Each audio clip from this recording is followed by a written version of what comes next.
Hello বন্ধুরা, আপনাদেরকে একটা মজার জিনিস দেখাচ্ছি। দেখুন, উচ্ছে গাছ। আমি উচ্ছে গাছ লাগিয়েছিলাম, কত উচ্ছে হয়েছে আপনাদেরকে দেখাচ্ছি। উচ্ছে দানা ফেলেছি, হয়ে গেছে।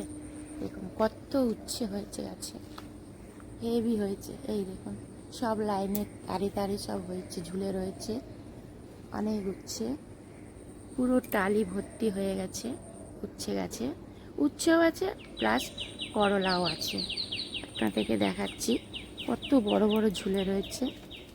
এই দেখুন, দেখছেন? সব পারবো, পেরে আপনাদেরকে একটা দারুণ রেসিপি দেখাবো, একদম আলাদা সম্পূর্ণ।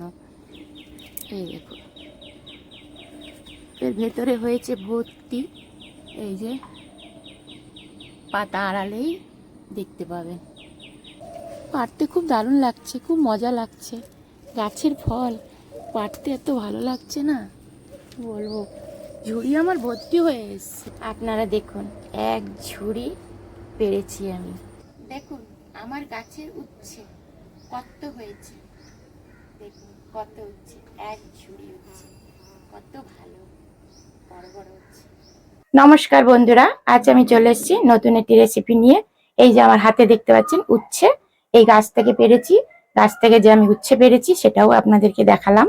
আমি নিজে গাছ পুঁতেছি, নিজে চালের টালিতে উঠেছে, সেগুলোও দেখিয়েছি। আজকে আমি একটি নতুন রেসিপি দেখাবো, শুক্তানি। এই উচ্ছে দিয়ে শুক্তানি দেখাবো। চলুন তাহলে দেখাই শুক্তানিতে কি কি উপকরণ দিচ্ছি, শুক্তানিতে কি কি দেব আপনাদেরকে দেখাচ্ছি।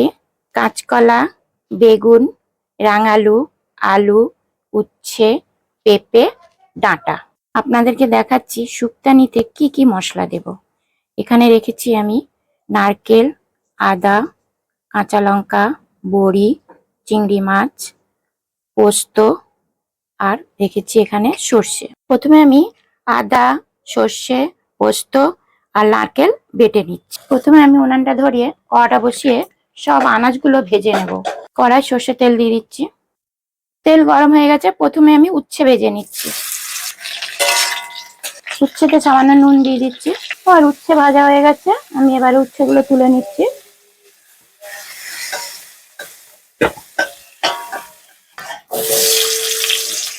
রাঙালু, আলু, পেঁপে, ডাঁটা, কাঁচকলা, বেগুন সব একসাথে আমি ভেজে নেব।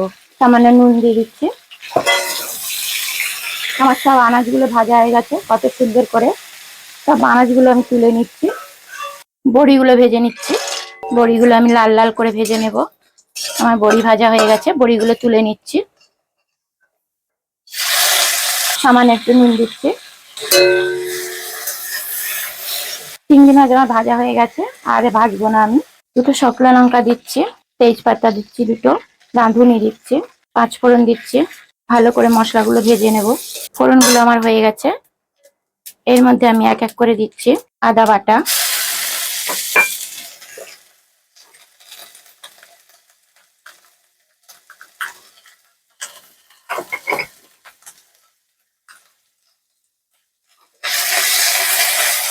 সর্ষে বাটা, পোস্ত বাটা, নারকেল বাটা।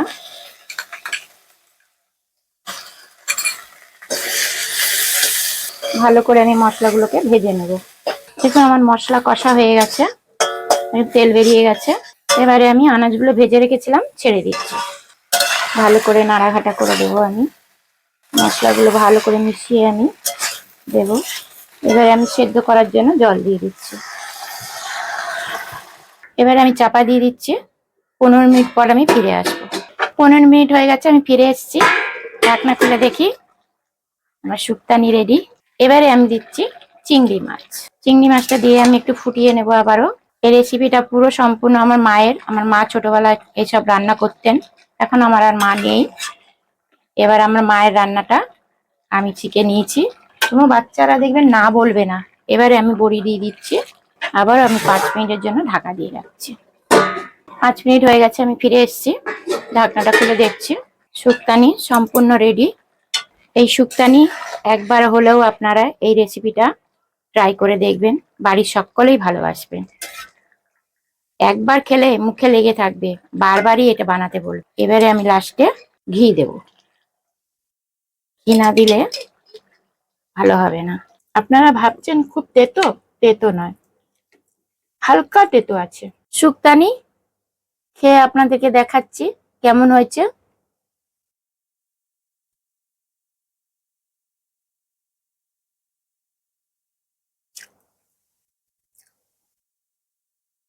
খুব ভালো হয়েছে, খুব বিউটিফুল হয়েছে। ছোট বড়রা সবাই খাবে। আপনারা একবার হলেও আমার এই রেসিপিটা তৈরি করবেন, প্রথম থেকে শেষ অবধি দেখবেন বারবার চাইবে এই শুক্তানিটা। খুব ভালো হয়েছে। এখানেই শেষ করছি, আবার আসবো নতুন একটি রেসিপি নিয়ে।